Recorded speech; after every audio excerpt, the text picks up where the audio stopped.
Spring break is just around the corner, and it sounds like travelers will pack airports across the country. Airlines for America's forecast today showed that this could be the busiest spring season we've ever seen. WCNC Charlotte's Colin Mayfield here with what could be behind those numbers and what travelers are seeing as airports gear up. Colin? That's right. Yeah, Airlines for America, they released their analysis on what they think will happen over the next 61 days from today until April 30th. They're asking people to pack their patience this spring as they expect 158 million people to travel within that time frame.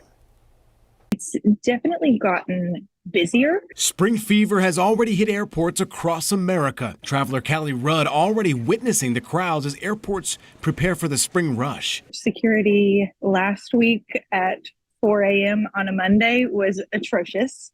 And coming home on a Friday midday was also atrocious. It is one of the busiest times for airports and airlines, and it's important especially as they rebound from the lows that hit during the pandemic. Wednesday, Airlines for America spoke on what they expect to be one of the busiest springs on record, forecasting close to 2.6 million people traveling per day from now until April 30th. We are excited to be sharing our first formal travel forecast since the pandemic. Flight activity is up nearly 10% year over year, which the group believes will lead to an all-time high.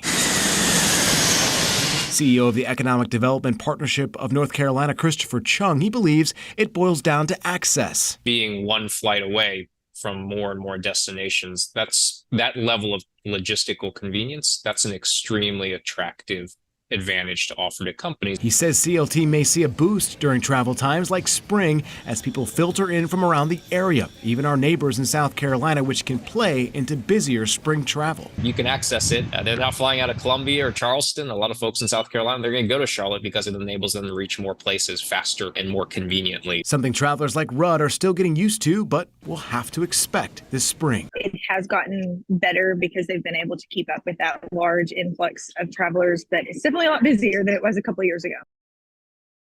So how about those ticket prices? Well, airfares are always a sticking point for travel, but in January of 2023, compared to the fares in 2019, they fell more than 10%, a trend that may change. We'll have to see, Fred. All right, we will see. Thank you, Colin.